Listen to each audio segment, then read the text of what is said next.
ሰላም ጤና ይስጥልን የተወደዳችሁ የምናለሽ መቴ ፕሮግራማችን ተከታታዮች የዛሬ የምናለሽ መቴ ፕሮግራም አሁን ተጀምሯል። እንግዲህ የምናለሽ መቴ ከዜናዎችና ከመረጃዎች ውጪ ኢትዮጵያኖችን በሌላው ዓለም በየትኛውም ዓለም ያሉ ኢትዮጵያኖችን ኢትዮጵያን ጨምሮ የምንጋብዝበትና ሀሳባቸውን ለተመልካች ለአድማጭ የምናጋራበት ፕሮግራም ነው። እንደተለመደው ዛሬ ደግሞ ከውጪ ካሉ ኢትዮጵያን የተለያየ ክፍላት ዓለም ላይ ያሉ ኢትዮጵያንን አሰባስበን በሀገራችን ወቅታዊ ሁኔታ ላይ ውይይት እናደርጋለን። ማስተናገዳችሁ መታሰቢያ ገዛላ ነኝ። አብራችሁ ይቆዩ።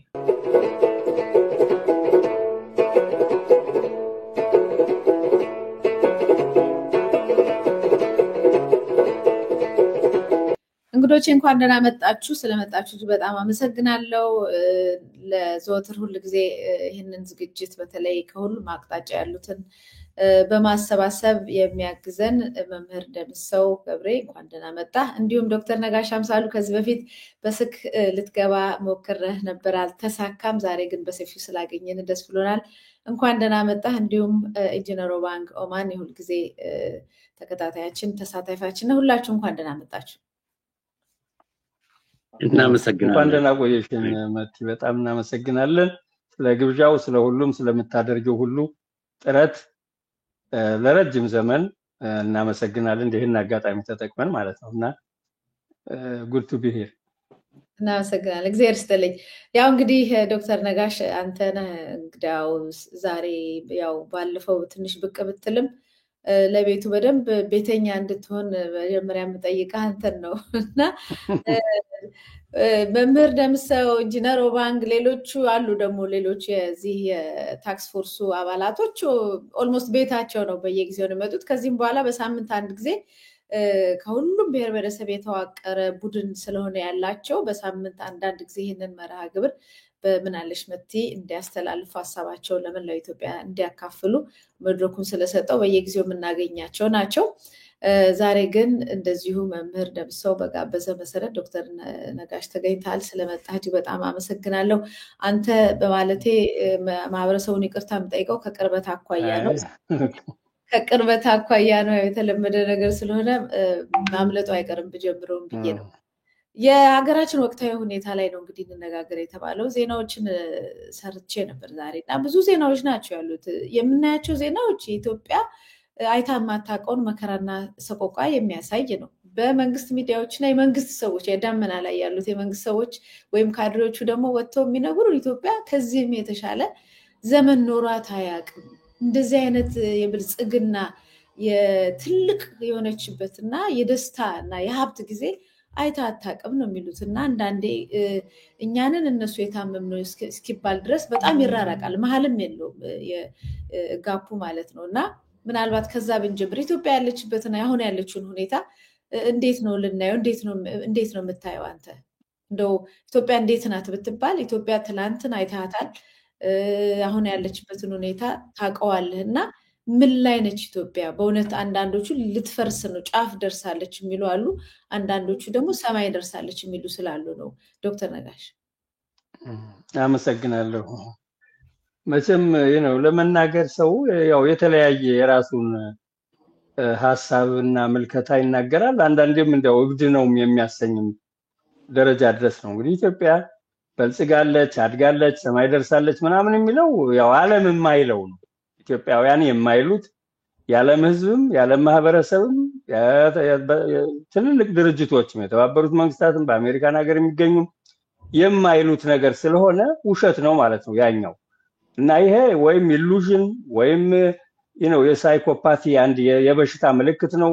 ማጭበርበር እንዳይባል ህዝቡ የሚያውቀው ስለሆነ ይሄንን የሚሰማ ጆሮም የለም። እና ኢትዮጵያ ሰማይ ደርሳለች ምናምን የሚለው ነገር የሌለ የማይጨበጥ የማይዳሰስ ነገር ነው። እና ኢትዮጵያ አሁን ያለችበት በህመም ላይ ነው፣ በማጣጣር ላይ ነው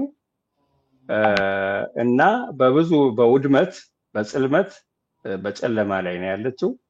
ሆኖም ግን ይሄም ቢሆን በተስፋ ላይ ነው። ደግሞ ተስፋ ደግሞ ብርሃን ራቅ ብሎም ቢሆን እየመጣ ያለው ወጋገን ያለበት ይሄንን ጽልመት ይሄንን ጨለማ ይሄንን የውድመት ሁኔታ ውድመት ሲባል የሰው ህይወት የሚጠፋበት ቤተ እምነቶች በሙሉ በአገሪቱ የሚደመሰሱበት የሚጠፉበት የቤት እንስሳት ሳይቀር የሚገደሉበት በሰማይ በተለይ በከባድ መሳሪያም በሰማይ ላይ ባለ ኃይልም በድሮን በጦር አውሮፕላን በመሳሰለው እንደዚሁ ደግሞ ሰብል እንግዲህ ሰብል ማለት የሰው ልጅ ተመግቦት የሚኖር ነው ያም ጭምር የሚወድምበት ነውና የሚቀር ነገር የለም ዝም ብሎ ኢንዲስክሪሚኔት የሆነ የሰማይ ኤሲሜትሪ ስላለ የበላይነት የሰማይን የበላይነት ስለያዘው ሌላው ወገን በምድር የበላይነት አለው አንዱ ደግሞ የሰማይ የበላይነት አለው በዚያ የሚደረግ ውድመት አለ እና ይሄ የሚካሄድበት ዘመን ነው ግን ይሄ ሁሉ ሆኖም ደግሞ ተስፋ የሚታይበት ጭላንጭል ያለበት ከቀን ወደ ቀን እየገሰገሰ ያለ ማዕበል ነፃነት ያለበት ስለሆነ ለዚህ ነው ከዳር እስከ ዳር አሁን እየተነቃቃ ትርክቶች እየተቀየሩ የነበረው አስተሳሰብ ብዙ ለረጅም ጊዜ እንኳን ያራመዱት የነበሩት አስተሳሰቦች በአንዳንድ ጠላቶች በኩል ለምሳሌ በህወሓትም በኩል በሰሜንም በኤርትራም በኩል ያለው አመለካከት ሁሉ እንዲቀየር ያደረገ ኃይል ተነስቷል ኢትዮጵያ ውስጥ እና በዚህ ኃይል ምክንያት አስተላለፎች ተቀይረዋል እየተቀየሩ ነው አስተሳሰቦች እየተቀየሩ ነው የኃይል አስተላለፎች ማለት ነው እና ይሄ ኃይል ተስፋ ያለው በኢትዮጵያ ብቻ ሳይሆን በከባቢውም በዚያ አካባቢ በቀጠናው የአፍሪካ ቀንድ በሚባለው ሁሉ አስተማማኝ ስታቢሊቲ መረጋጋት የኢኮኖሚም የፖለቲካም ጸጥታው ሁሉ ሰላም እንዲሆንና ለዓለም የነበራትን አበርክቶ እንደገና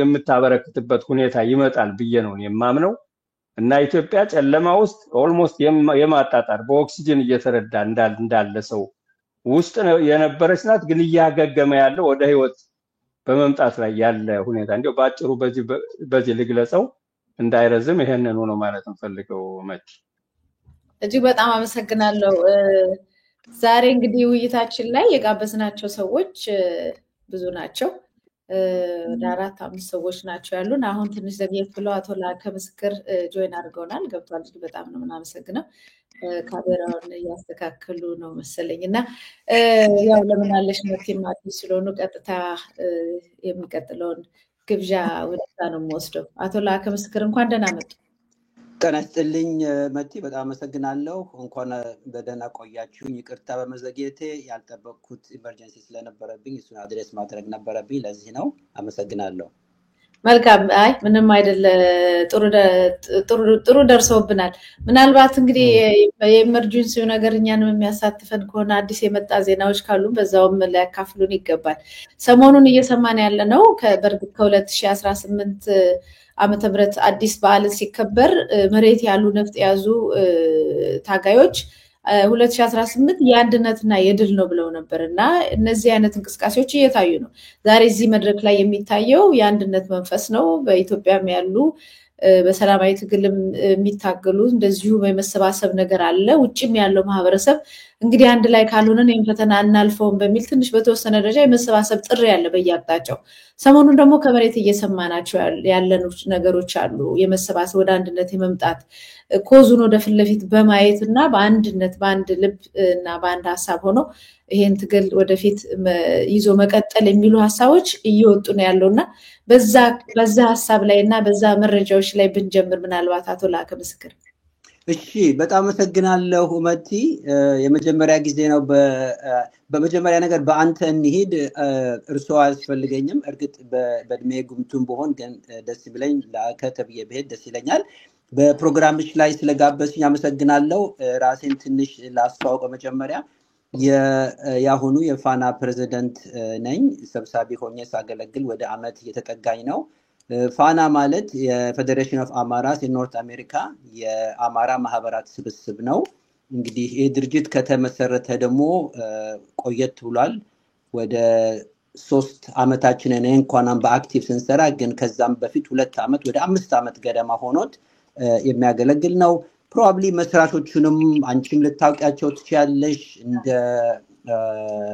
የቀድሞ የአማራውን ትግል ከጀመሩት አንዱ የሚባለው ጉምቱ ድርጅት አምባም ነበር አንዱ መስራች እና እንደ ትሪፕል ያሉ ድርጅቶች የመሰረቱ ድርጅት ነው በጊዜው ስንነሳ ይሄ ያለው የአማራው መከራ ለአማራው ብቻ አይደለም ለኢትዮጵያ ምን አይነት አደጋ እንዳለው በመገመት ነበረ የተነሳ ነው። እንግዲህ በዚህ ጉዟችን ብዙ ውጣና ውረዶች ገጥመውን ያለንበት ደረጃ ደርሰናል። ግን አሁን ፋስት ፎርወርድ አንቺ ወዳልሽ በመጣበት ጊዜ ይሄ ቶፒክ በተለይ አሁን የምትነጋገሩበት ያነሳሽው በጣም ወቅታዊ እና ቀደም ብለን ጀምረን እኛ እንደውም የታለ ሌላው ሰው ሁሉ ያን ስንጠራበት የነበረ ስለሆነ በጣም ደስ ብሎኛል። አሁን ዋናው እንትን አድርጋችሁ ይዛችሁ በመነሳታችሁ ይሄን በተመለከተ ምንም ጥያቄና መልስ የለውም። ያለው አደጋ የተፈጠረው አደጋ ለአማራ ብቻ አይደለም፣ በሙሉ እሳቱ የሚነደው ሁሉም ቤት ነው፣ ሁሉንም ያቃጥላልና ይሄን ደግሞ በደም ሁሉም ሆ ብሎ ነቅቶ እንትን ማለት አለበት፣ ማጥፋት አለበት። የመጣው ያለው ስርዓት እያያችሁት ነው። በጣም የባዕድ ስርዓት የሆነ ነው። እንደውም ኢትዮጵያዊን የማይመጥን ማንኛውንም ብሔር የማይመጥን ይሄ የብሔር ከለላው የስም እንጂ እውነተኛ እንደውም ይሄ የሰይጣናዊ ስርዓት ነው። ብዙ ጊዜ የማስታውሰው ትግላችን ከስጋና ከደም ብቻ አይደለም ከረቀቁ መንፈሳዎችና ሀያላንም ጋር ስለሆነ እነ አብይ አህመድ ይዘውት የሚጓዙት ጉዞ በሙሉ በቃ የጣሊያን ጊዜ የደረሰብን አይነት አደጋ ከዛም ያስከፋ ስለሆነ ሁላችንም በደንብ ልንረዳ ይገባናል። እኛ እንደ አማራ ማህበር ተዘጋጅተናል። ለረጅም ጊዜ እየሰራንበት ያለው ነው። አሁን እንግዲህ የደቡብ ኢትዮጵያ ወንድሞቻችን ከነሱም ጋር ስብሰባ እያደረግን እየተገናኘ ነው። በጣም ደስ ይላል። ሌላውም ሁሉ ነቅቶ በመነሳቱ በጣም ደስ ብሎናል። መቲ እንግዲህ በሚያስፈልገው ሁሉ ውይይት ላይ እንካፈላለን፣ ከሌላው ጋር አብረን እንሰራለን፣ ያለብንንም እዳ መከራችንም እንወጣዋለን። እንግዲህ በዚህ ጉዞ ነው ያለነው።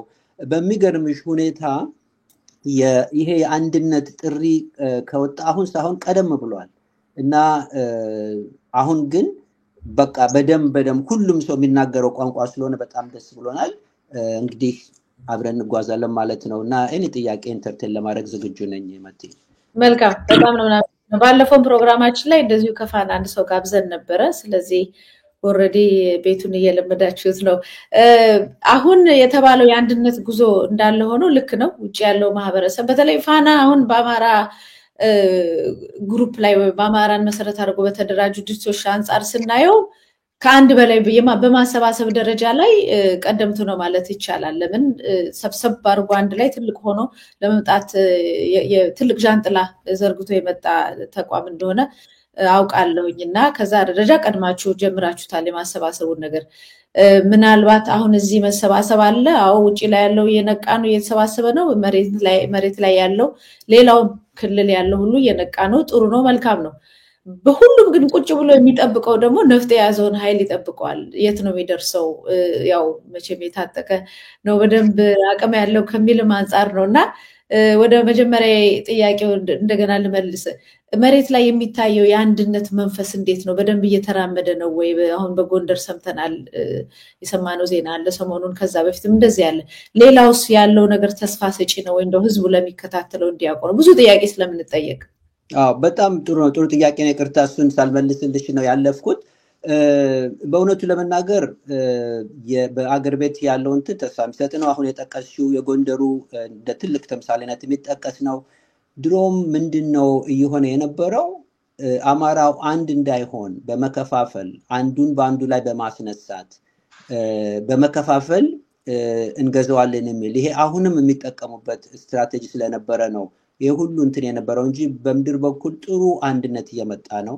የኛም ማህበር በዚህ በኩል እየሰራ ነው ያለው እና ተስፋ ያለው ነገር ነው የምናየው። እንግዲህ ያው አሁን ጠቅሰሽዋል፣ አንቺም መግለጫዎችን ወጥተዋል። በጎንደር በኩል በጣም ደስ የሚልና ልብ የሚያሞቅ ነው። እንጠብቃለን ከሌሎቹም።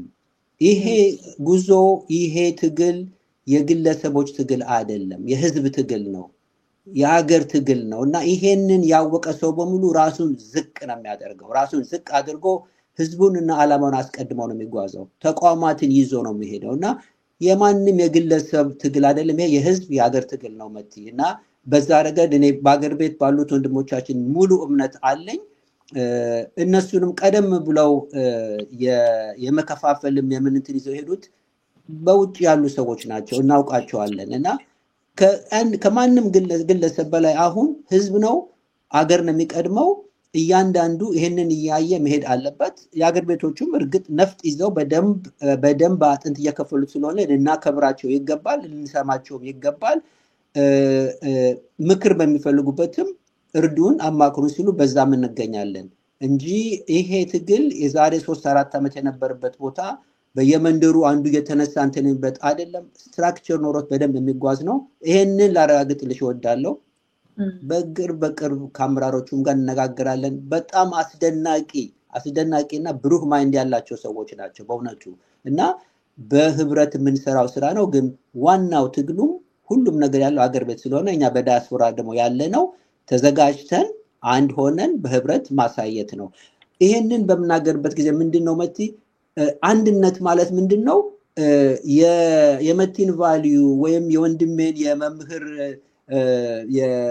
የደቡብ መምህር ወንድም የሱን እንትን ጨፍልቄ ምን ብዬ እኔ አንድ ላርገው ላምጣው አይደለም። ዩኒክነስ አለን። ያንን ዩኒክነሳችን እግዚአብሔር የሰጠን ጸጋ ነው እንደጠበቅ ነው። ግን ኮመን አጀንዳ አለን። ያ ኮመን አጀንዳ ደግሞ ነፃነት ነው። ያ ኮመን አጀንዳ ሁላችንም በጋራ የምንሰራባትና የምንፈልጋት አገር ላይ መድረስ ነው። ግን ኦርጋናይዜሽኖቻችንን ድርጅቶቻችንን መጠበቅ አለብን። ኢትዮጵያ ታሪኳም ረጅም ነው። ለሺህ ዓመታት የኖረች አገር ነች። አንድ ብሔር ጨፍልቋት ያዛት የገዛት አይደለችም። እንደዛ ሊያደርጋት የሚሞክሩት ይጠፋሉ ራሳቸው። እንደውም ለራሳቸውን ብሔር አይጠቅሙም እና ለሺህ ዓመታት የኖሩ ጎሳዎች እንዴት የኖሩት አንድ ላይ በመከባበር በመጠባበቅ ነው። እንግዲህ ያለፉት ግን 40-30 ዓመት የተደረጉትን ስናይ የማጥፋት ዘመቻ አንዱ ላይ የማጥፋት ዘመቻ ይሄን የሆነውና አንዱ በሚጠፋበት ሌላው ደግሞ ዝም ብሎ ተመልካች የነበረውና አይ እንግዲያው አልሞትም አልጠፋም እኔም ሰው ነኝ ለመብቴ ቆማለሁ ብሎ ነው አማራውም የተነሳው። አሁን ደስ የሚለው ምንድነው? ደቡቡም እሳቱ እያየው ነው፣ ምስራቁም ሁሉም እየተሰማው ነውና እውነት የተገለጠች ስለሆነ አንድ ላይ እንጓዝ ነው አሁንም ያለ ነው የምንለው። ግን ያንን ስናደርግ ደግሞ ሁሉም ተጠናክሮ ቤቱን በደንብ እየጠበቀ ድርጅቱን እያጠናከረ መውጣት አለበት። ልዩነቶቻችን በጣም ያነሱ ስለሆኑ አንድ የምንሆንባቸው የሚያስማሙን ብዙ ነገሮች ስላሉ እነሱ ላይ አተኩረን መስራት አለብን ነው የምልሽ። በቲ እንግዲህ ብዙ እንዳላበዛበሽ እስቲ ልመልስልሽ ወደ አንቺ። መልካም አመሰግናለሁ። ሰሞኑን እንዳነሳሁት የአንድነት ንግግሮች፣ ሀሳቦች፣ ጥሪዎች በደንብ እየመጡ ነውና መሬት ላይ የምናያቸው ሰፊ ናቸው። አሁን እኔ የጋበዝኩት እንግዳ በትላንትናው ዕለት የጋበዝኩት እንግዳ ከትግራይ ነው፣ የትግራይ ተወላጅ ነው። በህወሓት ጊዜም ዋጋ የከፈለ የታገለ ሰው ነውና ምንድነው ያለው? እኔም ራሱ እንደ ዜጋና እዛ ትግራይ ውስጥ እንደደረሰብኝ ነገር ከኔ በላይ ፋኖ መሆን የሚገባው ማንም እኛ ነበርን። እንደውም ፋኖ መሆን የነበረብን የደረሰብን ክህደትና ብዙ መከራዎችን ከፍለናል። በጦርነት የተረፍነው አሁን ደግሞ በረሃብና በበሽታ ያለቅን ነው የሚል ጥያቄ ነው እየተነሳ ያለው። መምህር ደምሰው ደጋግመን እንደምናውቀው በዛም ደቡብ አካባቢ ያው ፋኖ የትግል ስሙ ማለት ነው ስሙ የትግል እንትን ሆኗል መጠሪያ ሆኗል እና እዛም የደቡብ ፋኖ ብለው የመሰረቱ እንዳሉ ሰምተናል። በጉራጌ በሀዲያም አሁን በሀዲያም እንደዚሁ ሰልፎችም እንቅስቃሴዎችም አሉ በተለያየ አካባቢዎች። እንደውም ዛሬ ላይ ወጥቶ የነበረው እንትን ደቡብ አካባቢ አንድ ላይ መጥተው የተደራጁ 11 የፖለቲካ ፓርቲዎች ወደ አንድነት መጥተው ኢትዮጵያን የማዳን ስራ ለመስራት ወደ አንድነት ከመጡ በኋላ እነዚህ ሰላማዊ ታጋዮች ናቸው እየተለቀሙ መደብደብና መታሰር መጀመራቸውን የሚዘግብ መረጃ ዶቼ ቬለ ላይ ወጥቷል። እንዳለ ግን የሚታየው ነገር በጉዳዩ ላይ ይሄ መንግስት ሀገሪቷን ወደ ጥሩ ሁኔታ እየወሰዳት አይደለም፣ ወደ ገደል እየወሰዳት ነውና ሁላችንም ነቅተን እንንቀሳቀስ ነው። ከዚህ በፊት እንግዲህ የሆነ ነፃ አውጪ ልኮ መቀበልና ቁጭ ብሎ መጠበቅ ነበር። አሁን ግን የመንቀሳቀስ ነገር አለ። ምናልባት ከዚህ ጋር አያይዘ ደቡብም አካባቢ ሌሎች አካባቢ እናንተም በታክስ ፎርሱ ብዙዎችን እያናገራችሁ ነው መሬት ላይ እና መንፈሱ ይመስላል። መምህር ደምሰው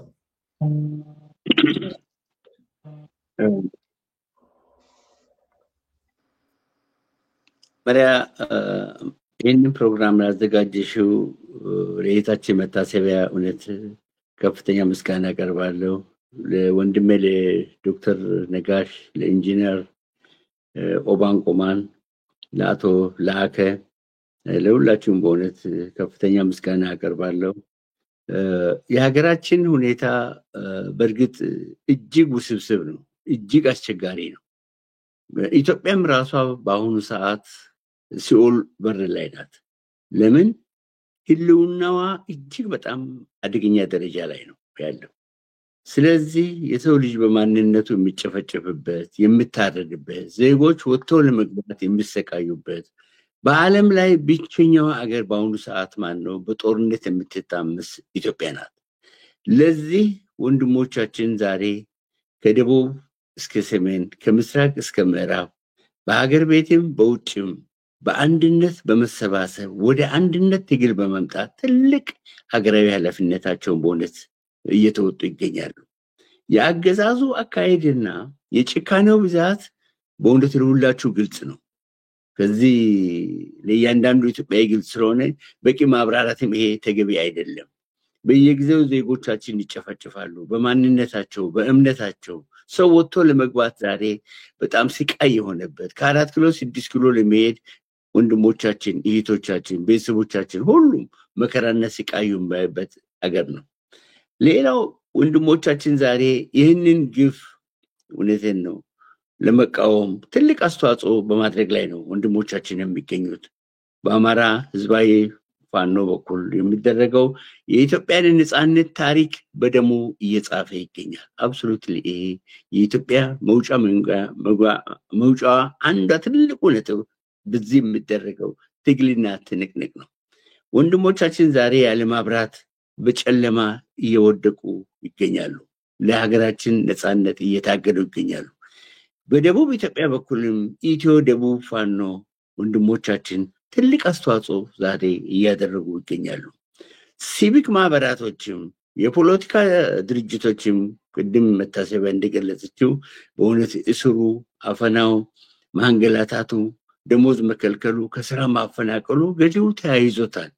ግን ከዚህ የከፋ መዓትና ስቃይ ሳይመጣ እኛ በውጭ ሀገር ያለነው በውስጥ ያለነው ወደ አንድነት መምጣት ያለብን ነው። ምን የሀገራችን በህልውና አደጋ ላይ ወድቋል። የነፃነት እጦት ነው። ኢትዮጵያ ያለችበት ሁኔታ ከኛ ከዜጎቿ አልፎ ለዓለም ማህበረሰብ በሙሉ ስለ ኢትዮጵያ ጉዳይ ጠንቅቆ ያውቃል። የአገዛዙ ጭካኔ በህዝብ ላይ የሚያደርሰው መከራና ስቃይ እጅግ የከፋና እጅግ በጣም ከምንም ነገር ጊዜ የበለጠ አደጋዎች ተደቅነዋል። ይህንን ስርዓት የምናስወግደው የኢትዮጵያን ሀገር ህልውና የምናረጋግጠው በጋራ እርስ በርስ በመተጋገል ነው፣ በወንድማማችነት ነው። አንድነት ነው። አንድነት የተባበረ ትግል ያሸንፋል የምንለው ያለ ምክንያት አይደለም። የተባበረ ትግል ብቻ ነው እኛም ስርዓቱን ቀጥታ ሊያንኮታኮት የሚችለው። ወንድሞቻችን እየተዋደቁ ይገኛሉ። በውጭ ሀገርም በእውነት የተለያዩ ብሔረሰቦች አሁን በእኛ ያለነው አጠቃላይ ወደ 31 ብሔረሰቦች ናቸው ኢትዮጵያ አድን ዓለም አቀፍ የጋራ ግብረ ኃይል ውስጥ አሁን ያሉት። እነዚህ ወንድሞቻችንም ትልቅ መስዋዕትነት ዛሬ በሀገር ውስጥ እየከፈሉ ነው የሚገኙት። እስራቱን፣ ስደቱን፣ መከራውን ሁሉ ተቋቁመዋል። ግን ከዚህ የከፋ አደጋ ሳይመጣ ለወንድሞቻችንም ለእናት ሀገራችንም ከውርደትና ከውድቀት ለማንሳት ወደ አንድነት መምጣት አለብን፣ መታገል አለብን። ገዢው መንግስት የሚሄድበት አቅጣጫ ለሁሉም ማህበረሰብ ግልጽ ነው። የኛ ጥያቄ ራዲካል ቼንጅ ነው፣ መሰረታዊ ለውጥ ነው። መሰረታዊ ለውጥ ለማምጣት ደግሞ ሁላችንም የአማራው ሞት የኦሮሞ ሞት ነው፣ የትግሬው ሞት የጋምቤላ ሞት ነው፣ የሶማሌው ሞት የደቡቡ ሞት ነው። ስለዚህ ሁላችንም ተያይዘን በህብረት ካልሆን አደጋው እጅግ የከፋ ነው። ስለዚህ አሁን በመንግስት በኩል የሚሄዱት ወቅታዊ አካሄዶች አሉ፣ እጅግ አደገኛ ሁኔታዎች። ይህ ምንድነው? በሀገራዊ ምክክር ኮሚሽን የሚሄዱት አደገኛ ሁኔታዎች አሉ። ይህ ሰንደቅ ዓላማውን መለወጥ፣ የኢትዮጵያ ስያሜ ለመለወጥ፣ የፕሬዚደንሻል ምርጫ ለማድረግ የሚሄዱበት እንደገና ይህንን ግፈኛ አገዛዝ ለማንሳት ትልቅ እንቅስቃሴ በማድረግ ላይ የሚገኙ 7ኛው አገራዊ ምርጫ ለማካሄድም ከበሮ እየተደለቀ ይገኛል። ለዚህም ወንድሞቻችን ትልቅ አስተዋጽኦ ዛሬ ይህ መካሄድ የለበትም። መጀመሪያ የኢትዮጵያ ህልውና ይቀድማል። ለዚሁ በጋራ ከሌሎች አገሮች እንማር፣ ከነ ኔፓል እንማር፣ ከነ ሲንጋፖር እንማር፣ ከነ ባንግላዴሽ እንማር። እነዚህ ምንድነው ትልቅ ወደ ለውጥ አዝማሚያ የመጡት ሀገሮች ናቸው። ህዝባዊ እምቢተኝነቶች ተጠናክረው መቀጠል አለባቸው። ዋናው ለሀገራችን መሰረታዊ ለውጥ ስለሆነ ኢትዮጵያ ውስጥ ያሉት የፖለቲካ ድርጅት ወንድሞቻችን እውነት እናት ፓርቲ እነ ኢህአፓ ሌሎችም ወደ እጅግ ከፍተኛ ምስጋና እናቀርባለን። በተደጋጋሚ ባለፈው ፕሮግራም ይቀርበናል። ይሄ ችግር አሁን ያለው ኢትዮጵያ ላይ የተደቀነው ፕሊዝ አንድ የአማራ ችግር አይደለም፣ የትግራይ ችግር አይደለም፣ የኦሮሞ ችግር አይደለም፣ የሁሉ የኢትዮጵያዊ ችግር ነው። ስለዚህ የእናቶችን እንባ ለማስቆም ይሄ ትግሉም እንዳይጠለፍና ሌላ አቅጣጫ እንዳይዝ ሁላችን እውነት መታሰቢያ እጅግ በጣም አክብሮትና ምስጋና እናቀርባለን። ባለፈው ሳምንትም ብለዋል። ሮብ በዚህ ሰዓት ኢትዮጵያ ያሉ ወንድሞቻችን በውጭ የሚገኙት የፖለቲካ ድርጅቶች ሁሉ ወደ አንድነት መምጣት እናት ሀገራችንን ከውርደትና ከውድቀት ለማንሳት የሁላችንም አስተዋጽኦ በማድረግ ላይ ዛሬ የምንገኘው ስለሆነ ሁሉም ኢትዮጵያዊ ተባብሮ በጋራ በአንድነት መቆምና ይህንን ግፈኛ ስርዓት መሸኘት ከኛ የሚጠበቅ ታሪካዊ ግዴታችን ነው። ነገ በትውልድም በታሪክም ካልዛ ተጠያቂዎች ነን። በአንድ ከተማ ውስጥ 600,000 ኢትዮጵያዊ ያለ፣ 300,000 ኢትዮጵያዊ ያለ፣ 100,000 ኢትዮጵያዊ ያለ አይዶኑ ምን ሆኖ ነው? ምን አፈዘዘን? ምን አደነዘዘን? መብላትና መጠጣት መኖር አይደለም። ኢትዮጵያ ያለችበትን መከራ በድሮን የሚያልቀውን ወንድሞቻችን እናስብ። ኢትዮጵያውያን ወንድሞቻችን በከባድ የጦር መሳሪያ የሚያልቁት ወንድሞቻችን እናቶቻችን እናስብ። ይሄ ጊዜ በአንድነት ካልቆም መች ልንቆም ነው? ስለዚህ ለኢትዮጵያ ህልውና፣ ለኢትዮጵያ ነፃነት በጋራ የምንቆምበት ጊዜው ዛሬ ነው። በዚህ ፕሮግራም ሁሉም ኢትዮጵያዊ መሳተፍ አለበት። ካለዚያ አደጋው እጅግ በጣም ከባድ መሆኑን ለማሳሰብ ነው። የሚቀረውን ደግሞ በአስተያየት አቀርባለሁ። እጅግ በጣም አመሰግናለሁ መቲ። እኔም እጅግ በጣም አመሰግናለሁ መምህር ደምሰው። ወደ ኢንጂነር ኦባንግ ነው የሚሄደው። መቼም የደቡብ እንቅስቃሴዎችን መምህር ነግሮናል። ጋምቤላ አካባቢ ያሉ ነገሮችንም አዳዲስ ነገሮች፣ ክስተቶች፣ አደረጃጀቶች እዛ አካባቢ ያለው የህዝቡ መንፈስ ምን ይመስላል የሚለውን ታካፍለንና ምናልባት ሁልጊዜ መተን ወደ አንድነት ካልመጣን ለውጥ አይመጣም የሚባለው ፋክት ነው፣ እውነት ነው። ምንም አንድ ሁለት ሆኖ ሳይሆን ሚሊዮን ሆኖ ሲቆም ነው አንድን እንደዚህ ታንኩንም ባንኩንም የያዘን መንግስት ማስገደድም መለወጥም የሚቻለው። ስለዚህ አንድነት ወደ አንድነት መምጣት ወይም መሰባሰብ የሚባለው ነገር ራሱን የቻለ ልክ ነው። ነገር ግን እንዴት ይሁን የሚለው ላይ አንዳንድ ጊዜ ችግሮች ይታያሉ። ምክንያቱም ሁሉም ሰው ድርጅት አለው። አሁን እዚህ የመጣችሁት ራሳችሁ ሶስታችሁም አራታችሁም የተለያየ ድርጅት ውስጥ ልትኖሩ ትችላላችሁ። አሁን ግዴታ አንዱን ጨፍልቆ አንዱን የዋጠው ሳይሆን ራሱ በተለያየ ድርጅት ላይ ሆኖ የጋራ አክሽን ፕላን የማውጣት ነገር ታስቦ ያውቃሉ። ይሄንን ደግሞ እንደገና ኢትዮጵያ ካሉት እንቅስቃሴ በሰላማዊ መንገድ የሚታገሉትም ይሁኑ ነፍጥ የያዙትን የሚሆኑ በተቀናጀ መልኩ በተናበበ መልኩ በዚህ ጊዜ እናረጋለን እናንተም በዚህ የሚባሉ ንግግሮች አሉ ወይ የሚለውንም እስቲ ሐሳብ ስጡበት ኢንጂነር ኦባንግ። well እንግዲህ thank you በርግጥ በጋምቤላ አካባቢ ያው በቀደም እንዳልኩት እንቅስቃሴዎች በግሉ እንኳን ባይታዩ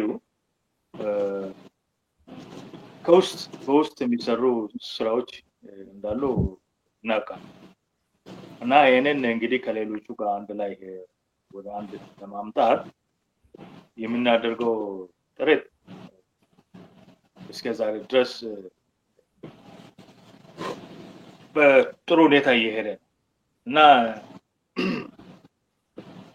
ወደ ሀገራችን ሁኔታ ስንመጣ ደግሞ የኢትዮጵያ ሁኔታ አሁን ያለችበት ሁኔታ የሚታዩ ምልክቶች ሁሉ ለኛ እንደ ማስረጃነት ወይም እንደ ተቋሚዎች ልንይዛቸው የምንችላቸው ጉዳዮች አሉ። አሁን መንግስት ራሱ አሁን በከፍተኛ ችግር ላይ እንደሆነ እና ትልቅ የቦዛ እንትን ላይ እንደሆነ ከሚቀርቡት መረጃዎችን ለማየት እንችላለን። ይህ እንግዲህ በአንድ መንግስት ላይ እንደዚህ አይነት ሁኔታ በሚታይበት ጊዜ ድክመቶች እንዳሉና ችግሮች እንዳሉ ይገልጻሉ። ይሄ ደግሞ ወደ መንግስታችን ስንመጣ የመውደቂያ ጊዜው ሩቃል ኦሬዲ ወድቋል ለማለት ይቻላል ግን ምንድነው የሚያስፈልገው ነገር ምንድነው አሁን በእኛ በኩል ግንኙነት ያስፈልጋል ምክንያቱም ግንኙነት ከሌለ ሰዎች ካልተናገሩ ቁጭ ብለን እንደ አገር እንደ አንድ ሀገር ሰዎች እና የለውጥ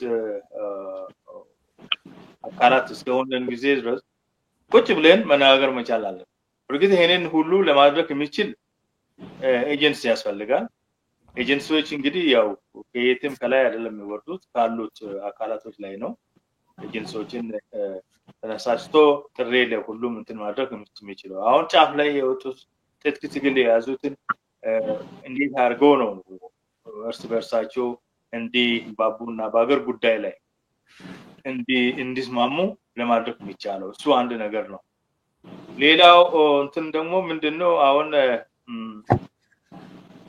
ሁሉም በአንድ ቀን ወይም በአንድ ሌሊት ወይም በአንድ እንትን ማድረግ አይቻልም ሁሉም ደግሞ ስናሰብ ሁሉም ወደ አንድነት ማስመጣት አይቻልም ምክንያቱም ያንዳንዱ የራሱ ፕሮግራም አለው የራሱ እንትን አለ ግን ኮመን የሆኑ ጉዳዮች እንዴት መናገር እንደምንችል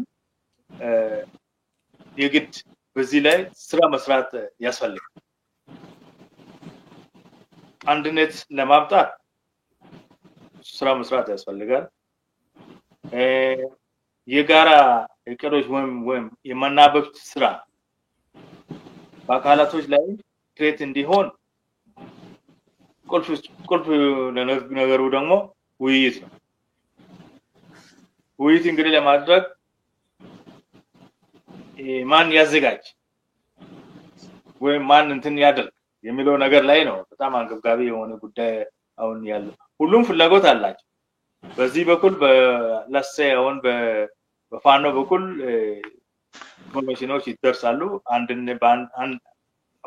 አንድ ላይ ለመስራት እንፈልጋለን በሌሎቹ በኩል ደግሞ the same things ግን ይሄ ሁሉ ወደ አንድ ለማስመጣት እና ከሚፈጥሩ ችግሮች በፊት መነጋገር አስፈላጊ ምክንያቱም ስጋት አለን ስጋታችን እቺ ሀገር ተበትናለች ነው አንድ ቀን እቺ ሀገር እንዲህ ትሆናለች እያለ ነው ፕሮጀክት ያደረግነው ነው ያለ ነው ግን ይሄ ሁሉ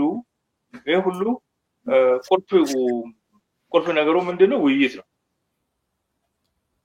ውይይት ያስፈልጋል እና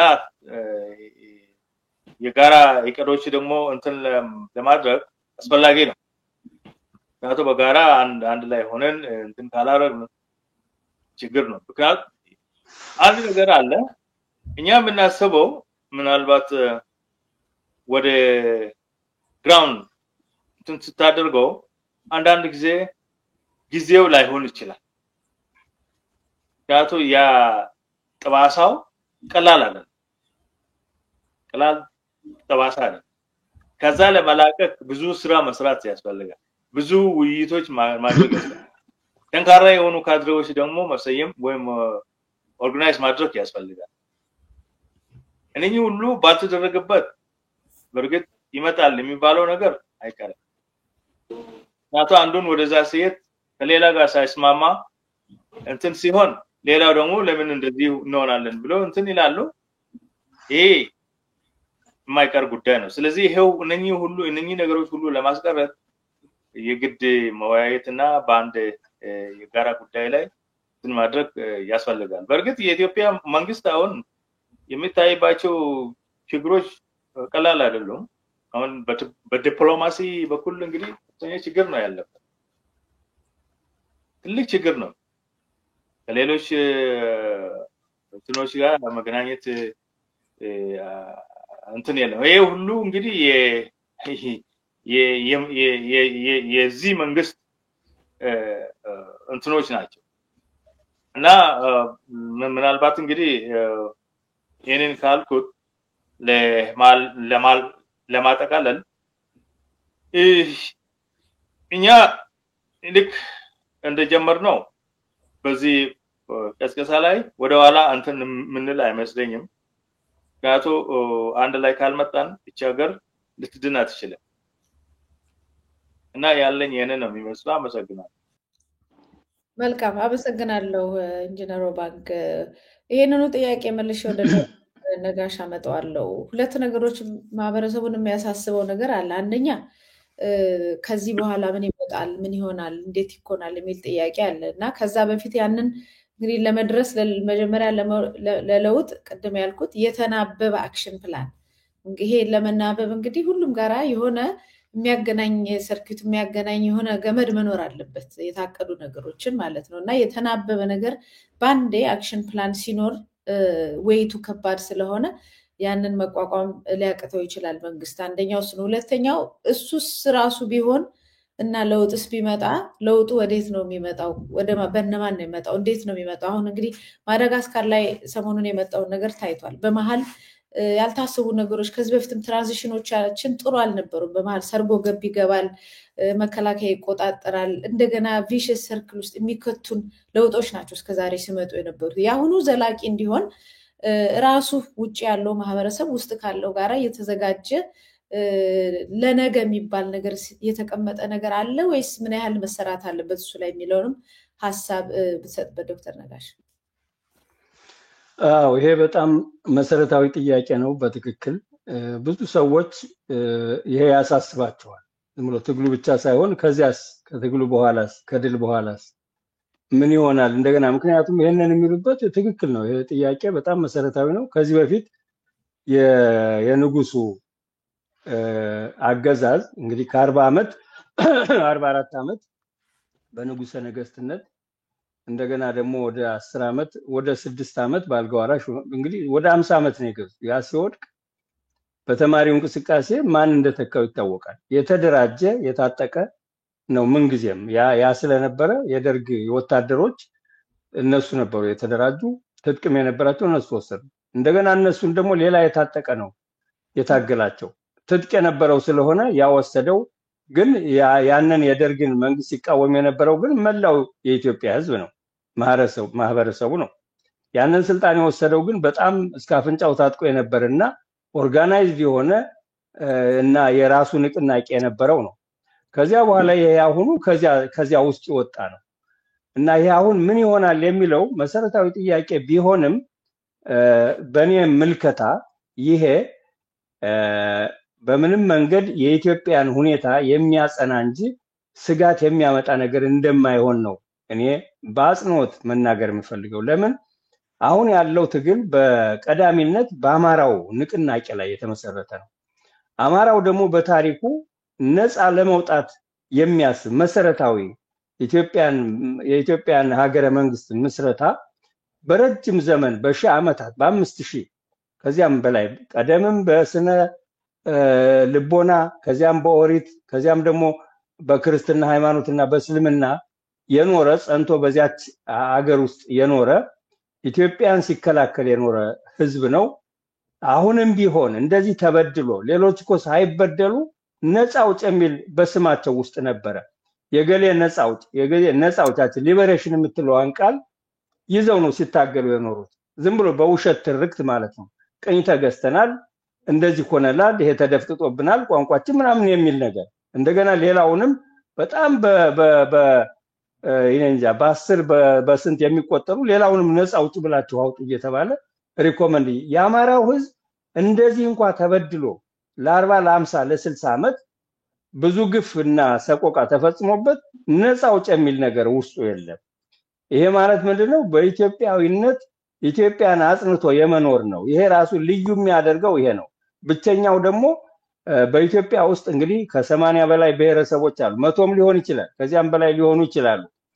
ለነዚህ ሁሉ ብሔረሰቦች ጠላት ነው ተብሎ የተፈረጀ ህዝብ ነው።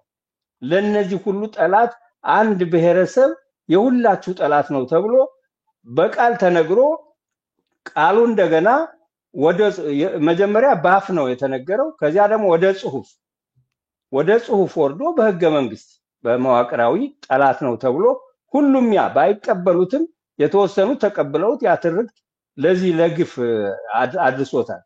ይሄ ሁሉ ተደርጎበት ነፃ ወጣለው የማይል ስለሆነ አሁን በግንባር ቀደም ይሄን ትግል እያካሄደው ያለው ከዚህ ድል በኋላ ኢትዮጵያ ጸንታ የምትኖር ነፃ ለውጣ የሚል አይደለም። አሁን ግንባር ቀደም ትግሉ ደግሞ አይጠለፍም። አሁን ከዚህ በፊት የተጠለፈው እንዳልነው የታጠቀና የተደራጀ ስለነበረ ነው። አሁን የአማራ ህዝብ እስከ አፍንጫው ታጥቋል፣ ተደራጅቷል፣ ነቅቷል። ምን እንደሆነ የችግሩን አመጣጥ የችግሩን ጀነሲስ ከመሰረቱ ተገንዝቦታል። ከዳር እስከ ዳር ሲናገሩ እኮ እንሰማለን እኮ ፋኖ ውስጥ ያሉ እንዴት አድርገው ምን አይነት በተዋበ ነገር በረቀቀ ነገር እንዴት አይነት ትንተና እንደሚያደርጉ በጣም የሚገርም ነው። እዚህ ዲያስፖራ ውስጥ እንደዚያ የሚያደርግ ብዙ የለም እና ይሄ ስለሆነ ግንዛቤው ስላለ መጀመሪያ የህልውናውን ትግል ይሄ የተጀመረው ህልውና ማለት መኖር ወይም አለመኖር ማለት ነው እና ለመኖር ለቀጣይነት ትውልዱ እንደሚቀጥል የሚያረጋግጥ ደረጃ ከተደረሰ በኋላ ከሌሎቹ ብሔረሰቦች ጋር አንድ ላይ በመወያየት ኢትዮጵያ እንዴት ሁና እንደምትተዳደር በምን አይነት መንገድ ነው ኢትዮጵያ የምትሄደው ለልማቷ በጣም ብዙ ስራ አለ። የልማት ስራ አለ፣ የትምህርት ስራ አለ፣ የባህል እንደገና ተሐድሶ አለ። ፍርስርሱ ወጥቷል። አሁን ብዙ በመሃል የነበረው ያ ሁሉ ቁርሾ ትርክት የመናድ ሁሉ አለ። በአንድ ጊዜ አይደለም 30 40 ዓመት 50 ሊፈጅም የሚችል ስራ አለና እኔ ተስፋው ነው የሚታየኝ። ምክንያቱም እገነጠላለሁ የማይል ነው አሁን ቫንጋርድ ሆኖ እየመራው ያለ ብዬ ስለማምን ይሄ እነዚህን አቅፎና አንተም ብሎ ያ እሱ ጨቋኝ አለመሆኑ በሚረጋገጥ አሁንም እኮ እውነታውን ተረድተው እኮ ነው አሁን እነዚህ ማህበረሰቦች አብረው ፋኖ በሚል እነሱን እየታገሉ ያሉት ተስፋ ያለው ኢትዮጵያን የሚያጸና ኃይል ነው። ሌላ ኃይል ቢሆን ኖሮ ነበር ይሄ ነገር ጥርጣሬ ውስጥ የሚከትና ስጋት ውስጥ ሊከት ይችል የነበረው። ግን እንደዚህ ያለ ማህበረሰብ ከሆነ ግንባር ቀደም ሆኖ የነን ትግል እየመራው ያለ ተስፋ ያለውና ኢትዮጵያን የሚያጸና ታሪኩን የአማራ ህዝብ ከኢትዮጵያ ውጭ የትም አይኖርም። ምንም አይነት ሌላ የአማራ የሚባል ነገር ከኢትዮጵያ ውጭ የለም ማለት ምንድነው? አሜሪካ የለንም፣ ጀርመን የለንም፣ እንግሊዝ ሀገር የለም ማለት አይደለም። በታሪክ ማለት ነው። አሁን ሶማሌዎች ሶማሊያ የምትባል ሀገር ውስጥ አሉ። ኦሮሞም ሌላ አለ፣ ኬንያ ውስጥም አለ።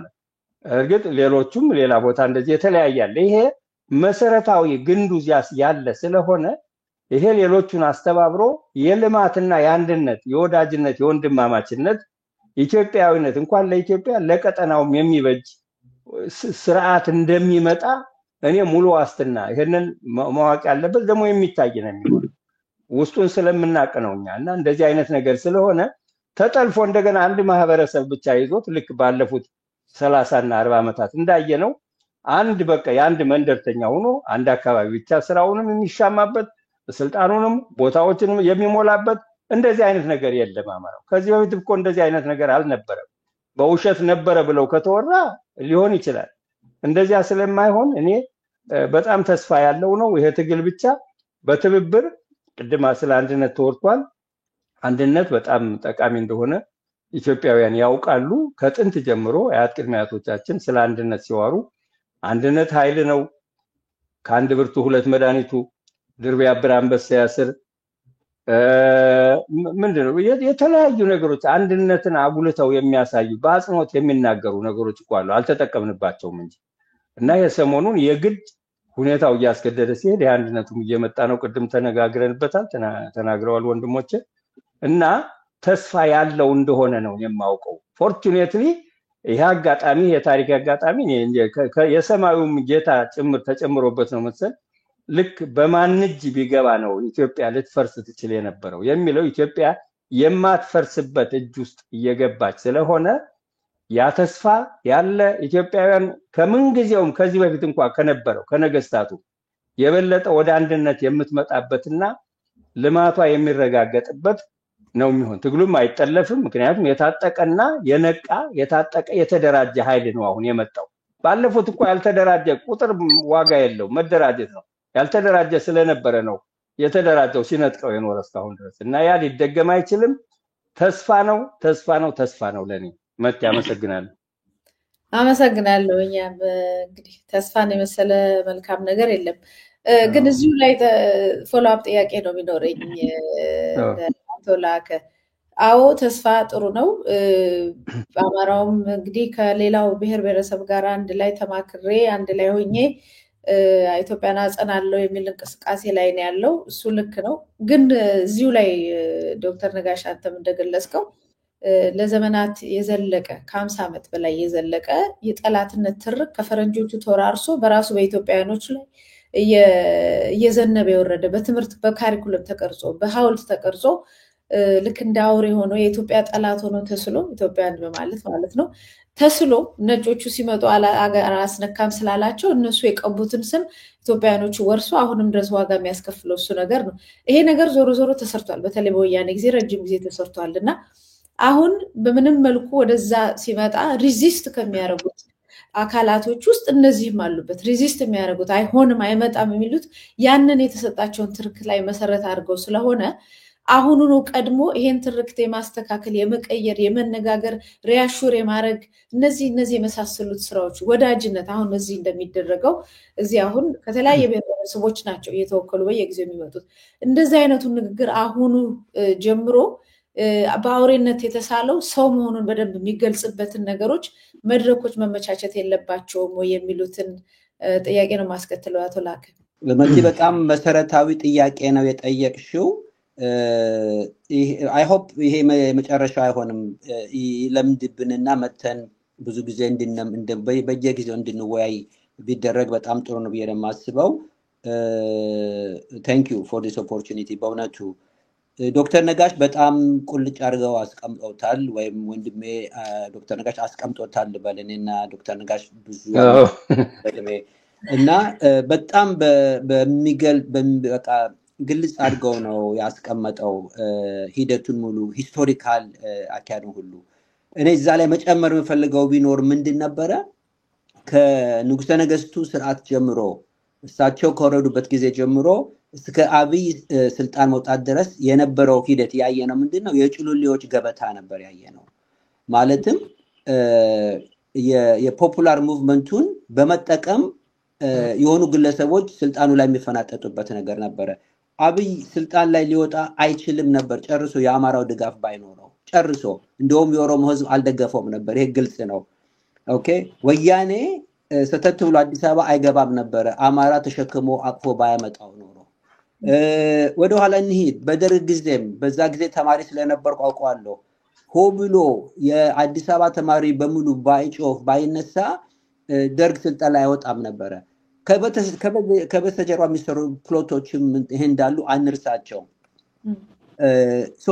ተጉዘን ዛሬ ያለንበት ላይ ደርሰናል። ካለፈው የማይማር የወደፊት ጉዞውን በደንብ ሊያውቅ አይችልም ማለት ነው። እና አሁን ምንድነው ብዙ ነገሮች ባንድ ላይ አሉ መቲ። የጄነሬሽናል ኖሌጅ አኩሙሌት ያደርጉ ሰዎች አሉ። አካዳሚክ ኖሌጅ ያላቸው ሰዎች አሉ። በትግሉ ላይ በጣም የበሰሉ ሰዎች አሉ። ዛሬ ካለንበት ቦታ ስንሄድ በቃ አንዱን ሊያታልለው የሚችል ነገር ምንም የለም። ግልጽ ያለ ነገር ነው። ከወንድሞቻችን ከደቡብ ወንድሞቻችን ጋር ከመምህር ደምሰው ጋር ከኢንጀሮ ኦባንግ ጋር ከሌላም ወንድሜ ጋር እንደዚሁ ጀርመን ያለ ቁጭ ብለን ተወያይተናል። በአንድ ሰዓት ተኩል ወስደ በጣም ደስ የሚል ውይይት ነው ያደረግነው። ሁላችንም አንድ የጋራ እንትን ላይ እየደረስን ያለ ነው። እየተስተካከለ ነው ያለው። አክሽን ፕላን አንስተሻል። ምንድነው የተናበበ አክሽን ፕላን? አክሽን ፕላንም ይኖረናል። all of these things በደንብ እየተናበብን እየተወያየን ግልጽ አድርገን ቁጭ አድርገን የምንሄድበት ሂደት ላይ ያለ ነው። ግን ምንድነው ሁላችንም እንድንገነዘብ የሚያስፈልገን ቤት እየነደደ ነው ያለው፣ ቤት እየተቃጠለ ነው ያለው። ከዚህ እኮ የባሰ ምንም ነገር የለም። እንደውም በደንብ ከተረዳ ነው መቲ ምናልባት አንቺም ታውቂዋለሽ የዛሬ 3 ዓመት ከአማራ ኤመርጀንሲ ፈንድ በኩል ሆኖ ምናልባት አንቺም እዛ ፕሮጀክት ላይ ሄደሽ 1000 የተደፈሩ ሴቶችን እዛ ፕሮጀክት ላይ የሰራሽ ይመስለኛል ካልተሳሳትኩ። እንግዲህ የኛ መቲ አለች መቲ ሙሉጌታ፣ አንቺም ግን እዚህ ፕሮጀክት ላይ somehow አትሊስት ሰዎች ሄደሽ ኢንተርቪው ያደርግ ይመስለኛል። በዚህ እኮ ሂደት ብዙ ሰዎች እሳት ነዶባቸው ተቃጥለው የሞቱ የጠፉ ሁሉ አሉ እና እነሱን ሁሉ አንረሳቸውም። እና አሁን ምንድነው መሆን ያለበት? ወንድሞቻችንን በያሉበት ኢትዮጵያ ውስጥ በሰሜን በደቡብ በምስራቅ በምዕራብ ሁሉም በደም መደራጀት አለበት። በደም ህዝቡን የወከለ አደረጃጀት ይዞ ሁሉም መቆም አለበት። ህዝቡን ማዳመጥ አለበት። ከላይ ወደ ታች ሳይሆን ከታች ወደ ላይ ነው። ይሄም ሂደት የፋኖም እንቅስቃሴ ከታች ወደ ላይ መጣ እንጂ ከላይ ወደ ታች መጣ አይደለም። የአብይ ለውጥ ከላይ ወደታች ለነበረ ጉልቻ በጉልቻ ተቀይሮ አይተነዋል ምን እንደሆነ። አሁን ግን ይሄ የሚመጣው ለውጥ ያ አይደለም፣ ከታች ነው የሚመጣው። ስለዚህ አክሽን ፕላን እየወጣም እየተነጋገርንም እያዳበርነው እንሄዳለን። ምንም የሚያጠያይቅ እንትን አይደለም። ይሄ ሁሉም ተረድቶታል። የኔ ደም የወንድሜ ደም ነው፣ የወንድሜ ደም የኔ ነው፣ ያገባኛል እኔን ብለን የተነሳ ነው። በቃ አለቀ። የጋምቤላው ደም የአማራው ደም ነው፣ የኦሮሞው ደም የአማራው ደም ነው፣ የአማራው ደምም የሁሉም ደም መሆኑን ሊያውቀው ይገባል። ፒሪየድ። አማራ ነኝ ብሎ እንደ አማራ ሊዋጋ ተነስቶ ምን ብሎ የቆመበት ጊዜ አልነበረም። ግን መጥፋት ደረጃ ላይ ደርሶ ጥፋት አለቀ፣ ውደም ጥፋ ተብሎ በውስጥም በውጭም አንቺም ፍሬም አድርገሽ አስቀምጠሽዋል። እኔ በወጣትነት ዘመኔ ትግራይ ውስጥ ነበርኩኝ፣ ዘምቻለሁ፣ አገልግያለሁ። የትግራይን ህዝብ አውቀዋለሁ፣ አከብራቸዋለሁ፣ ወዳቸዋለሁ። ግን ጩሉሌዎቹ የሚሰሩት ስራ ከህዝቡ ጋር የተለየ በፍጹም። በቀደም አሁን አንቺ ትናንት ኢንተርቪው ያደረግሽው ሰው ዴፊኔትሊ ያ ሰው ማንነቱን እንኳን እስኪያጣ ድረስ ተቀጥቅጦ ምን ብሎ እንደዛ እንትን ያሉት ነው። ግን አሉ በጣም በርካታ ጥሩ ሰዎች አሉ። መሆን ያለበት ምንድነው? ድርጅቶች ጠንክረው ህዝብን ይዘው መውጣት አለባቸው። ከታች ወደ ላይ የሆነ መውጣት አለባቸው። ተቋማቶች መገንባት አለባቸው። ለወንድሞች በሙሉ ዛሬ ያላችሁ ማሳስባችሁ ምንድነው? ይሄ ጉዞ አድካሚ ነው፣ ቀላል ጉዞ አይደለም። ግን ከባዱም ጉዞ ነው። ተቋማት ላይ በርትታችሁ፣ እኛም ተቋማት ላይ በርትተን ሌት ተቀን ከሰራን ከታች ወደ ላይ የምንገነባው ተቋም፣ ከታች ወደ ላይ የምናደርገው ንግግር ይዞን ይሸጋገራል። አገሪቷንም ጠቃሚና ትልቅ ቦታ ላይ ያደርሳታል። የውጭውም ኃይል የሚሰማን እኛ ከታች ወደ ላይ ገንብተነው አንድ ሆነን የምንወጣበት ነው። የፋኖም እንቅስቃሴ የፋኖም ትግል ይሄ ነው እና የፋኖ ወንድሞቻችን ያውቁታል። እነሱ ወጥተው ሁሉን ነገር እንትን የሚሉት አይደለም እና አቅፎ ነው የሚጓዙት ያሉት እና ይሄን እኔ አሹር ላደርጋችሁ እፈልጋለሁ። የትግል ምዕራፎች አሉ። ባይ ዘ ዌይ አምሹር ሁላችሁም ታውቁታላችሁ። እነዚህ በእያንዳንዳቸው ምዕራፎች ላይ የሚሄዱ ነገሮች አሉ። ኦልሞስት እንደ የአንድ ባቡር ከአንድ ጠርዝ ተነስቶ ሌላው እስኪደርስ የሚሳፈሩ ሰዎች አሉ፣ የሚወርዱ ሰዎች አሉ፣ የሚሳፈሩ አሉ፣ የሚወርዱ ሰዎች አሉ። ትግሉ ግን ይቀጥላል እንደ ባቡር እና ይሄ ጉዞ የሚቀጥል ጉዞ ነው እና በጣም ኢንከሬጅ ማድረጋችሁ ዛሬ እዚህ የምንወያይ ሰዎች በየድርጅቶቻችሁ በጣም ጠንካራ የሆነ ውይይት ማድረግ፣ የዛሬ ዓመት፣ የዛሬ 2 ዓመት፣ የዛሬ 5 ዓመት የት ነው መሆን የምንፈልገው የሚለው ውይይት ማድረግ አለብን እና ካለፈው ደግሞ መማር አለብን። አሁን ዶክተር ነጋሽ በደንብ አስቀምጦልናል። እኔም አሁን ጨምሬላችኋለሁ እዚህ ላይና ተምረናል ካለፈው። ግን አሁን የሚመጣው ወደፊት የምንሄድበት ጉዞ እንዲህ አንድ ጩሉሌ ተነስቶ አይ ቲንክ በፈረንጆቹ እንትን የዋይት ኤሌፈንት ፕሮጀክት ይሉታል።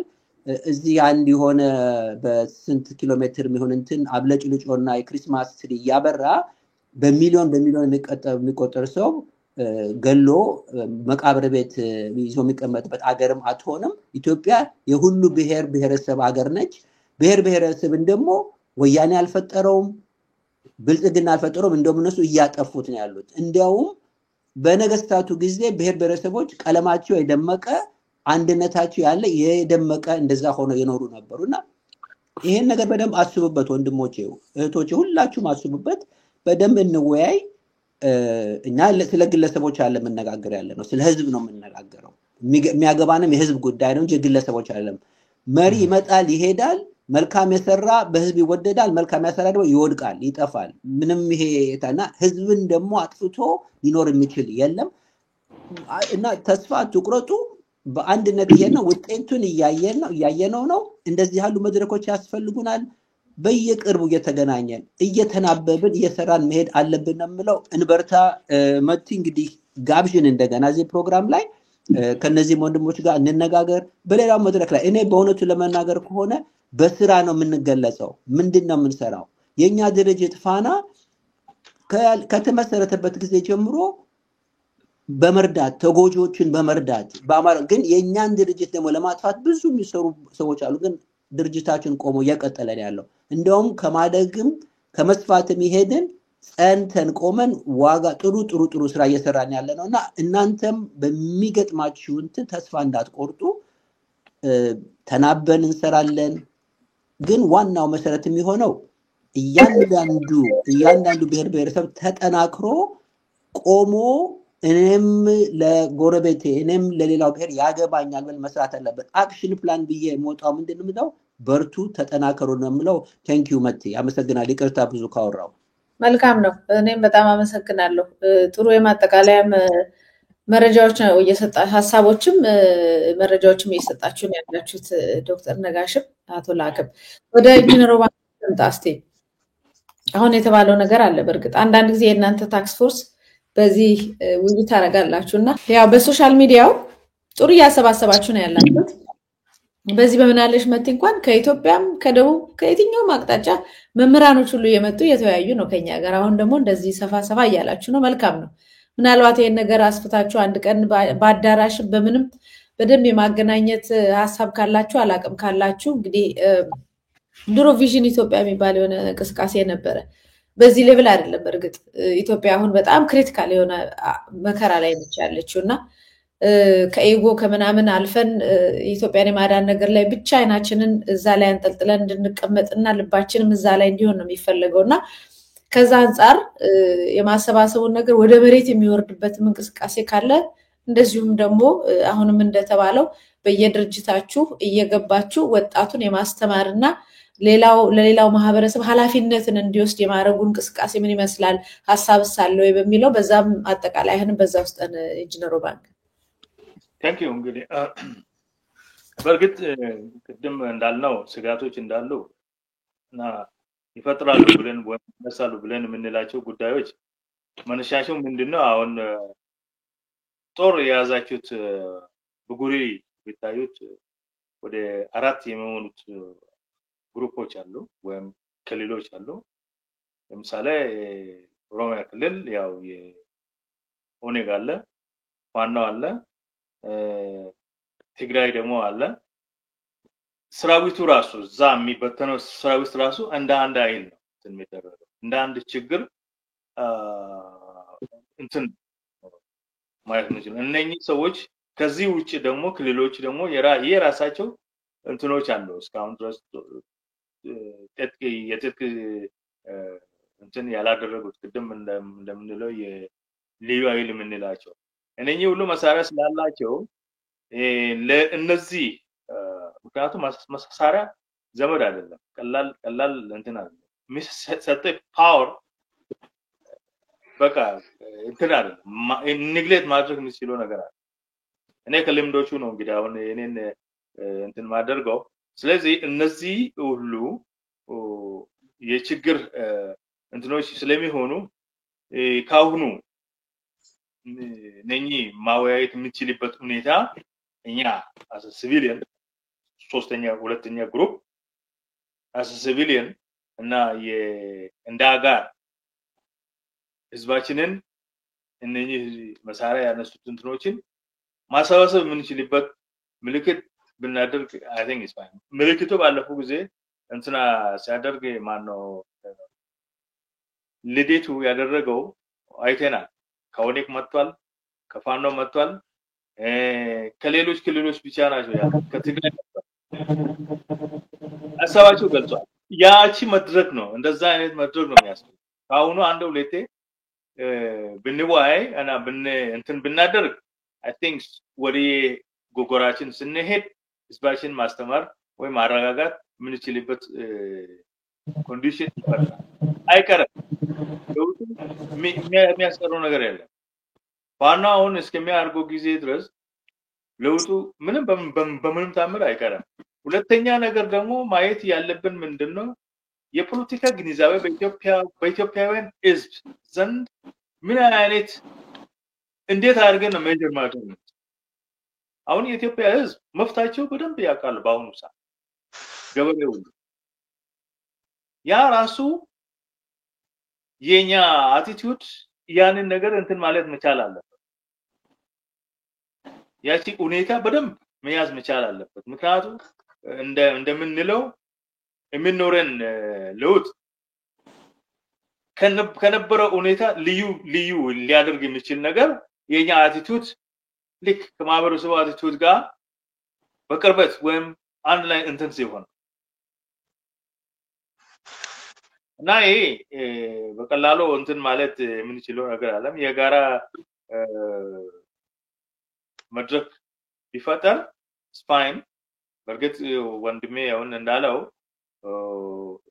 ያውኑ እንደጀመር ነው አሁን ወደ ጎራችን ስንመለስ ከሌሎች ክልሎች ሌላ አከላለል ቢኖር እንኳን አሁን ያሉት ነባራዊ ክልሎችን ሞቲቬት ማድረግ ያስፈልጋል ወደዚህ መድረክ እንዲመጡ ወደዚህ መድረክ ከመጡትና ከተወያየን I think it will be good ምክንያቱም የኢትዮጵያ ህዝብ አሁን እየተከታተለ ነው በደንብ አፕሪሺየት ያደረጉት ነው እኛ እስካሁን ድረስ ያየ ነው ያለ እና አንድ ግሩፕ ብቻ እንትን የሚሆን ከሆነ ችግር ነው ምክንያቱም ብዙ ጊዜ እስካሁን ድረስ ሪፒቴሽን ነው የምናደርገው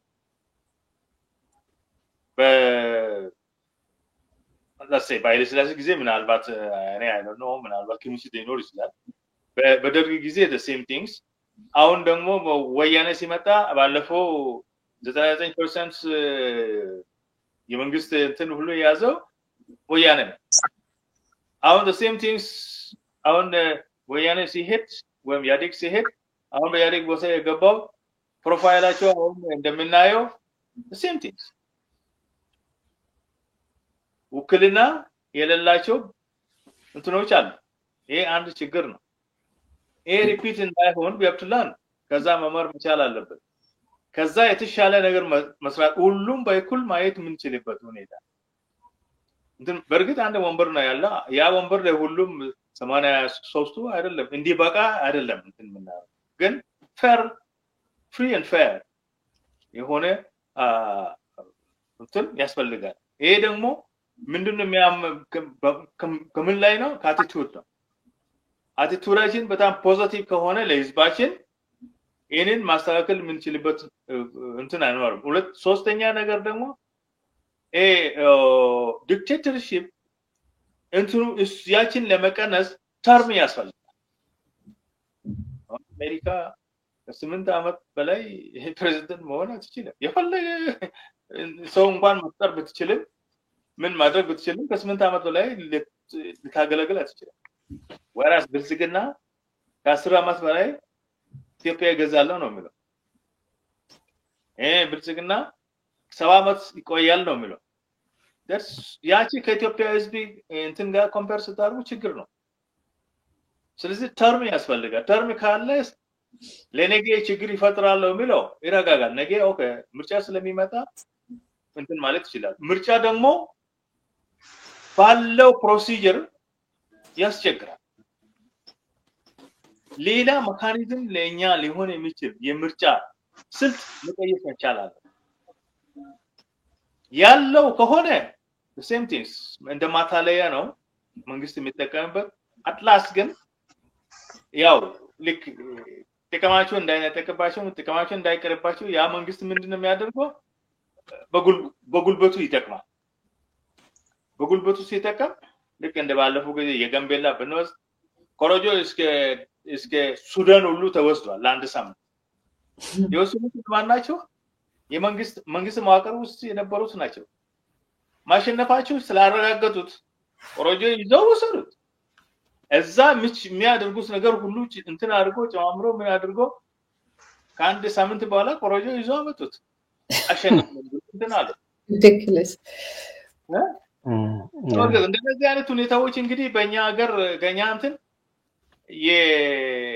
ያለው መንግስት እድሜ ማራዘም ካለው ምንም እንትን የለውም ስለዚህ we have to create ሌላ ሜካኒዝም let's say ለምሳሌ እኔ አሁን እንደማስበው within professional የሆነ ቦዲ ለመንግስት ልክ እንደ ሌሎች እንትን እንደሚደረግ ሁሉ ሌሎች ሀገሮች within ከሆነ ችግሩ ይቀርፋል let's say አሁን የኛ ድርጅት ከኛ ድርጅት ውስጥ 10 ሰው ለእንትን ማድረግ ለፓርላማ ማቅረብ የሚያስፈልግ ከሆነ 30 ሆነን እንወዳደራለን ከ30ዎቻችን ህዝብ የመረጠው ለፓርላማ ሰሚት እናደርጋለን። እኔ ከአንድ ድርጅት በአንድ ድርጅት ውስጥ ብንወራወር እንትን ብናደርግ ትክክለኛው ምርጫ ይመጣል። ጉቦ የሚባል ነገር ምንም አይሰራም። ምክንያቱም we are from the same part እኛ የምንወዳደረው ህዝብ ነው እኛ ላይ የሚወስነው እና እኛ ላይ ሲወሰን እንግዲህ 10 ከኛ መርጦ ከ30ዎቻችን ወይም ከአንድ ፓርቲ 10ዎቹ መርጦ ወደ እንትን ማሳለፍ ይሄ ሁሉ ችግሩ ይቀርፋል እንደኔ ግምት within ከተደረገ። ግን ካልሆነ በዛው ባለው ብልጽግና ከዚህ ጋር ይወራደር ቢባል ገንዘቡ መጨረሻ ላይ ደውተ እንዳውም ጋምቤላ ብታዩ አንዳንድ እንትኖች ወረዳዎች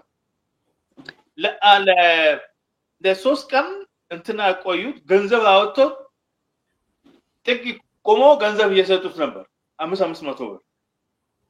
እንግዲህ ገንዘብ የሚጠላ ሰው የለም እንደምታየው። እስከዚህ ሁሉ የተደረሰበት ጊዜ አለ። ምክንያቱም የፖለቲካ ማንኛው ለውጥ ማንኛው ኢንዲቪጁዋል ቼንጅ በአሁኑ ጊዜ በኢትዮጵያ በፖለቲካ በኩል የሚመጣው ጥቅም ህዝቡ አንደርስታንድ አድርጎታል። ለዛ እንግዲህ ሳይወዱ በግድ ሰው እውነተኛ ነገር እንትን ለማድረግ ይቸግራል። ስለዚህ ይሄ እንደ አንድ ፕሮብለም ነው ማየት የሚያስፈልግ። ስለዚህ የጋራ ማወያየት ቅድም ወንድሜ እንዳለው ያው እሱ በጣም አስፈላጊ ነው። ካሁኑ እንዳም ብንጀምር ዛሬና ነገ ሳንል ምክንያቱም ነገ ይሄ ቢለክ ታይም will be ጊዜ አይኖርም። ወደ ምንድን ነው የምንሄደው? ወደ ኃይል ነው። ወደ ኃይል እንገባለን ወደ ማንፈልገው። ምክንያቱም ይሄ ሁሉ አድማሱ ማስፋት መቻል አለበት። ግን ካሁኑ ያችን ሪዲዩስ ለማድረግ ችግሩ ሪዲዩስ ለማድረግ ኤጀንሲዎችን ማሰባሰብና ኤጀንሲዎቹ እንደ ኪ ፒፕል ኦነርስ ባሉበት ህዝብን ማረጋጋት ይችላሉ። ስለዚህ ብዙ ስራ ይጠብቀናል። እንግዲህ ያለኝ ይሄንን ነው። አመሰግናለሁ። መልካም እኔም አመሰግናለሁ ኢንጂነር ሮባክ። ምናልባት ከመጨረሻ ካልከው ጋራ በጣም ኢምፖርታንት ነገር በየመሬት ላይ ኤጀንሲ ያስፈልጋል ያልከው ተወካዮች ይሄን ነገር በደንብ በየጊዜው እየመጡ እዚህ ከውጪ ካለው ማህበረሰብም ከሌላውም ጋር እየተወያዩ ያንን ወደ ህዝቡ ይዘው የሚሄዱ የሚያስተምሩ ንቃተ ህሊናን የሚፈጥሩ ሰዎች እንደሚያስፈልጉ የገለጽከው ነገር በጣም አስፈላጊ ይመስለኛል። ያው እንግዲህ ስለ ምርጫ የምናወራው ያው ሀገር ሰላም ስትሆን እኛም ከጫካ ፖለቲካ ስንወጣ ነው። ገና ነን ለሱ በጣም ገና ነን። እንግዲህ ወደፊት ለዛም በቃልን ብዬ አስባለሁ። ሰዓታችን ስለተጠናቀቀ ማጠቃለያውን ለመምህር ደምሰው ገብሬ ነው የምሰጠው። ምናልባት ቅድም የተባሉ ነገሮች አሉ። አሁን ችግር የለውም ዶክተር ነጋሽ በጣም ተስፋ ሰጪ ነገር ነው የተናገርከው። አቶ ላከም እንደዚሁ በጣም አስፈላጊ ነገሮችን ተናግራቸዋል። ማህበረሰቡን አሁን መሬት ላይ ዝም ብሎ አንዳንድ ጊዜ ጭልብልም ያለ ነገር ነው የሚታየው። ትግል አለ፣ አዎ ትግል አለ። ከዛ ነገ ምን ይመስላል ስትለው ነገን ለመሳል በጣም ይከብዳል። እኔ ለነገን ለመሳል ይከብደኛል እና አንዳንድ ጊዜ ለዚህ ነው የተቀረጸ ነገር ፖሊሲ ነገር በአደባባይ ወጥቶ ነገ እኮ እንዲህ መምሰል ይችላል፣ እንዲህ ለማድረግም እኮ እንችላለን የሚል አማራጭ ፖሊሲዎችን ለህዝባችን በደንብ በሚዲያው በምኑ የማስተላለፍ ነገር ቢኖር ህዝቡን ሪያሹር የማድረግ የማረጋጋት እንደውም ያንን ነው የምንፈልገው ስኪል ድረስ የማምጣትና እንዲተባበር የማድረግም ሐሳብ ያመጣል የሚል ተስፋ አለኝ። ዶክተር መምህር እስቲ ሐሳብ ኦኬ፣ በድጋሚ መቴ በእውነት እጅግ በጣም አመሰግናለሁ። ይህ ፕሮግራም ባለፈው ሳምንትም ቀርቧል።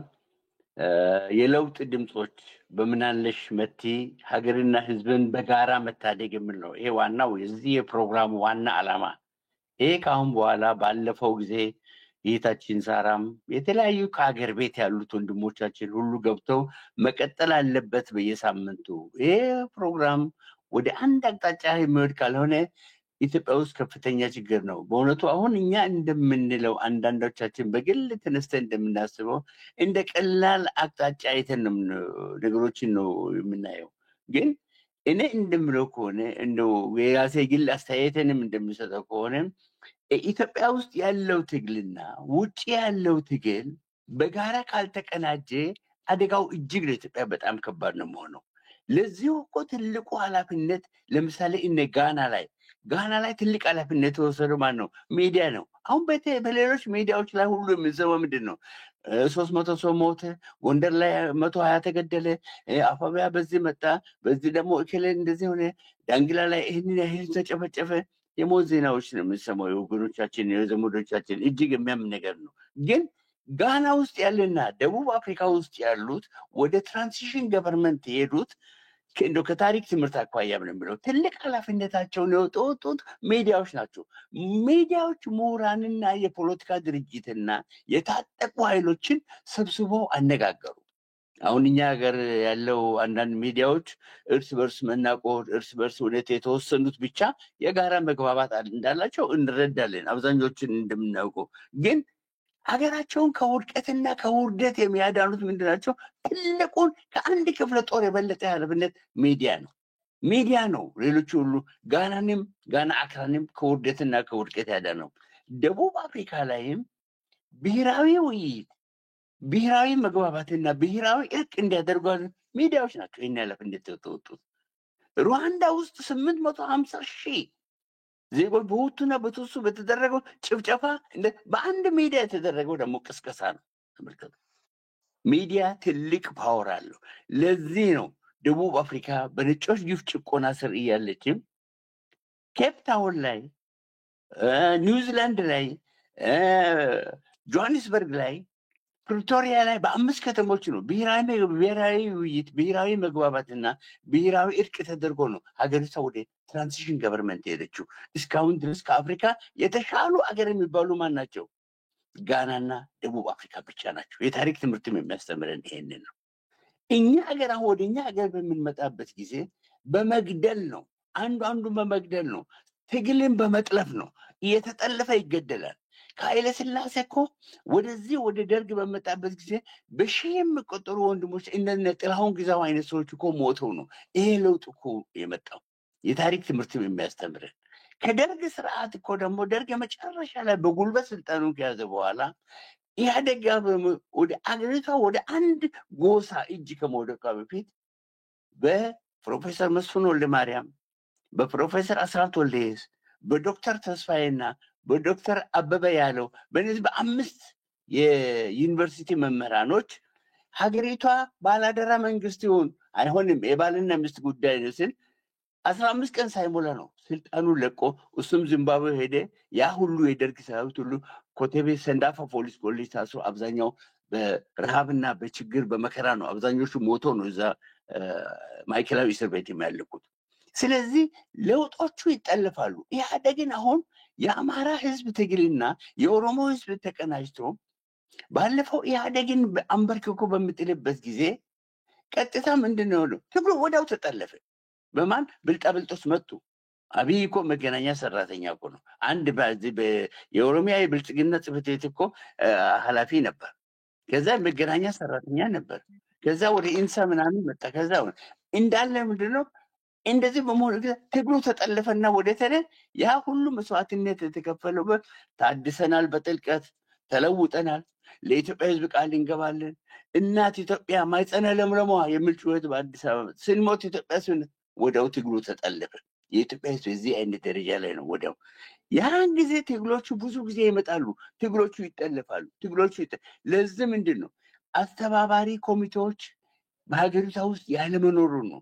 አሁን እኔ ኢትዮጵያ ውስጥ እንደምረዳው ቅድም መትም እንደጠየቅሽው ኢትዮጵያ ያለው ትግልና በውጭ ያለውን ትግል አስተባባሪ ኮሚቴዎች መሬት ላይ ተቋቁሞ እኔ አንዳንድ ነገሮች እንደምረዳው ከሆነ ዛሬ በግፍ ወደ አማራው ክልል ሄደን አንሞት የሚያለ ህዝቡ ተቃውሞ እኮ ደቡብ ላይ ያለው በሙሉ ያቀረበ ነው። ደቡብ ያለው የኢትዮጵያ ትልቁ አካል ነው። 67 ብሔረሰብ ነው ደቡብ ያለው። ፕሊዝ ዊ ሃቭ ቱ ኖ ዚስ። ይህን ማወቅ አለብን። ያ ሁሉ ህዝብ ዛሬ መደበኛ ስርዓት ለውጥ ነው ህዝቡ እየጠየቀ ያለው። ይህ ስርዓት እስካለ ድረስ የእናቶች እንባ አያቆምም። ይህ ስርዓት እስካለ ድረስ ጦርነት፣ በድሮን መደብደብ፣ በታንክ በመድፍ አሁን ይሄ ላይ እጅግ በጣም ጥንቃቄ ማድረግ ያለብን ምክክር ኮሚሽን የሚለው ሌላ አጀንዳ ይዞ ለኢትዮጵያ ትልቅ አደጋ ይዞ እየመጣ ይሄ ትግላችንን እኛ ማጣጣፍ ወደ አንድነት መምጣት ያለን ግዴታ አለብን። በምርጫ ኮሚሽን አካባቢ ትልቅ ደባዎች ናቸው ከአሁን በፊት የተሰሩት። ኮረጆ በእነሱ እጅ ነው፣ ቁልፉ በእነሱ እጅ ነው፣ ድምፅ መስጫ በእነሱ ነው። እንደዚህ ምንድን ነው ከምክክር ኮሚሽንና ከሰባተኛው አገራዊ ምርጫ ወደፊት ከሚደረገውም የኢትዮጵያ ህዝብ ዲሞክራሲ ፍትህ አገኛለሁ ካለ ከእባብ እንቁላል እርግብ መጠበቅ ነው። it is impossible። ለዚህ ነው ዋናው አሁን ይሄ ፕሮግራም የተጀመረው በምናለሽ መቲ ፕሮግራም በሌሎች ሚዲያዎች ሁሉ የለም እኮ አገር ቤት ያሉ ወንድሞቻችን በውጪ ያለ ነው። ባለፈው አሁን ከፋና የቀረበችው ሳራ ሽመልስ ናት። አሁን ደግሞ ወንድሜ አቶ ላከ ቀረበ፣ ወንድሜ ዶክተር ነጋሽ ቀረበ። በሚቀጥለው ሳምንት ደግሞ ይገርማቸዋል ከዋናው ከኢትዮጵያ ውስጥ ከሚቀርቡት 4 ድርጅቶች ከኛ ጋር ለውይይት ይቀርባሉ። ይሄንን አርገን ዋናው ብሔራዊ ውይይት የሽግግር ሂደት ፒስ ኤንድ ሴኩሪቲ 3 ወሳኝ ነገሮች ላይ ነው። ስለዚህ ምንድነው ስለመጪው አዲስ ስርዓት መምከር አለብን። ስርዓቱን ማን ይተካል?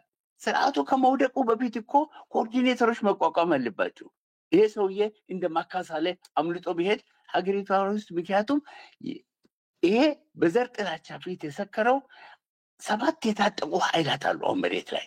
አሁን ትላንት አንዳንዶች ጋር ውይይት ስናደርግ ነበር። የትጥቅ ትግሉ በፋኖ እጅ የሚደረገው በሰሜን በአማራ አለ። የህልውና ትግል ነው፣ ይታመናል። ወንድሞቻችን እየተዋደቁ ይገኛሉ። ደቡብ ህዝብም እውነት ነው ቀደም ሲል ለፋኖ ከፍተኛ ድጋፍ ሰጥቷል። አሁንም እየሰጡ ነው የሚገኙ። በደቡብ ፋኖም ተፈጥሯል። ሌላው የፖለቲካ ድርጅቶች እየታሰሩ እየተደበደቡ ነው። ሌላው ደግሞ ምንድነው የታጠቁ ኃይላት አሉ። የእነዚህ ትጥቅ ያነሱ 7 አካላት አሉ። ከህዋት ውስጥ ወደ 270 ሺህ በላይ ጦር አለ። በኦነግ ውስጥ አለ፣ በፋኖ ውስጥ አለ፣ መከላከያ ሰራዊት አለ። ይሄ ጦር ደግሞ ሁሉ አንድ ስርዓት በሚፈርስበት ጊዜ አዲስ ለውጥ በመጣ ይሄንን ኮኦርዲኔት የሚያደርግ ኃይል ያስፈልጋል። ለዚህ ነው ብሔራዊ ውይይት የሽግግር ሂደት ላይ ፒስ ኤንድ ሴኩሪቲ ላይ መቋቋም ያለበት ምንድነው ኮኦርዲኔተሮችና ፋሲሊቴተሮች መሬት ላይ አሁን ትልቅ ስራ እየሰሩ ነው። በውጭ ያለው ትግል ጋር መቀናጀት አለበት። በውጭ ያለው ትግል ላይ ከተቀናጀ ሀገሪቷ ለመልካም ነገር ነው የምትበቃው። ካለዚያ ኢትዮጵያ ውስጥ የማያባራ ደም ነው የሚፈሰው። ይህ ሁሉ ሞት፣ ይህ ሁሉ እርዛት፣ ይህ ሁሉ እልቂት ለአንድ ግለሰብ እና 100 ለማይሞሉት አጃቢዎች 130 ሚሊዮን የኢትዮጵያ ህዝብ ስቃይና መከራ ያያል። ጎበዝ ፕሊዝ አሁን እኛ ማድረግ ያለብን ከምንም ነገር በላይ ትግሉን ማቀናጀት ነው። ወደ አንድነት መምጣት ነው። የተባበረ ትግል ብቻ ያሸንፋል። ስለዚህ ፋሲሊቴተሮችና ኮኦርዲኔተሮች በእውነቱ ዛሬ ራሳችንን ዞር ብለን መውቀስ አለብን። ለዚህ ስርዓት፣ ለዚህ እልቂት፣ ለዚህ ተጠያቂዎች እንዲሁም እኛ ነን። ማን ነው የሚደግፈው? አሁን አብዛኛውን ጊዜ የተወሰኑ ሚዲያዎች ናቸው በዚህ ጉዳይ ላይ ሲሯሯጡ አሁን የምናየው። የተወሰኑ ግለሰቦች ናቸው። ትላንት ከተለያዩት የፋኖ አመራሮች ጋር ስንነጋገር ነበር። ከሌሎች ኢትዮጵያ ውስጥ ካሉ ድርጅቶች ጋርም ስንነጋገር ነበር። ትግሉ ምንድነው? የግለሰቦች የኢትዮጵያ ህዝብ የነጻነት ትግል ነው ብለን አምነን መቀበል አለብን። ካለዚያ አደጋው እጅግ በጣም ከባድ ነው። ስሪላንካ ከኔፓል ከባንግላዴሽ ህዝብ እንማር። ይሄ ህዝብ ሆ ብሎ የማይወጣበት ምንድን ነው ምክንያቱ? በአንድ በዋሽንግተን ዲሲ ብቻ እኮ 600 ሺህ ኢትዮጵያ ያለ። ወደ ካሊፎርኒያ ስትሄድ፣ ወደ አትላንታ ስትሄድ፣ ወደ ቺካጎ ስትሄድ በርካታ ኢትዮጵያውያን አሉ። በአውሮፓ አሉ፣ በአውስትራሊያ አሉ፣ በካናዳ አሉ። እስከ መቼ ነው ይሄንን ዘላለም የሞት ዜና የምንሰማው? ስለዚህ በጋራ ሆነን እናት ሀገራችን ላይ ከውድቀትና ከውርደት ካላዳን አደጋው እጅግ በጣም ከባድ ነው። ዋናው ነገር ይሄ ትግል ደግሞ እንዳይጠለፍ we have to be careful። ለዚህ ነው ይሄ ውይይት አስፈላጊ የሆነው። ካለዛ ትግሎች ይጠለፋሉ በኢትዮጵያ ታሪክ ላይ። ስለዚህ ይሄ መሆን አለበት። ሁላችንም ተባብረን ኢትዮጵያን ከውርደትና ከውድቀት የማዳን የሁላችንም ታሪካዊ ኃላፊነት ነው። በሚቀጥለው ሳምንትም በዚህ አይነት ፕሮግራሙ ይቀጥላል። እጅግ በጣም እናመሰግናለን። ታንክ ዩ ሶ ማች ወንድሞች እህቶች። እጅግ በጣም አመሰግናለሁ ሁላችሁንም። ያው ትንሽ ሰዓት ስለገደበን የዛሬውን በዚሁም ፈጽመውና እንደተባለው በየሳምንቱ አንዳንድ ፕሮግራም በተነጋገርነው መሰረት እንደያስፈላጊነቱ እየመጣን ውይይት እናደርጋለን። አቶ ላከ ምስክር፣ ኢንጂነር ባንክ ኦማን፣ መምህር ደምሰው ገብሬና ዶክተር ነጋሽ አምሳሉ ስለነበራችሁ ቆይታ ስላካፈላችሁን ሀሳብ ጠቅላላ ከፍ ያለ ምስጋና እናቀርባለን። እናመሰግናለን። እናመሰግናለን። ታንክ ዩ ሶ ማች። አመሰግናለሁ። አድማጭ ተመልካቾቻችን ተከታተላችሁት የቆያችሁት የምናለሽ መቴ ፕሮግራማችን ነው። እንግዲህ የምናለሽ መቴ ፕሮግራም በምናለሽ መቴ እንደውም በቴሌቪዥን ደግሞ በኢትዮጵያ የምትከታተሉት ይሆናል። ማንኛውንም አስተያየትና ጥያቄ ካላችሁ በምናለሽ መቴ@gmail.com ወይም እዚህ ባስቀመጥኩት ስልክ ቁጥር ላይ መልእክታችሁን እንድትልኩ አደራ እላለሁ። ኢትዮጵያ የምትከታተሉ ኢትዮጵያውያን በቴሌቪዥን የምትከታተሉ ሁሉ ምናልባት በውይይት መሳተፍ የምትፈልጉ የሚመለከታችሁ ካላችሁ እንደዚህ በስልክ ቁጥር እንድትልኩልን አደራ እንላለን። ያስተናገድካችሁ መታሰቢያ ተጸላ ነበር። ለምንገናኝ ሰላም ቆይ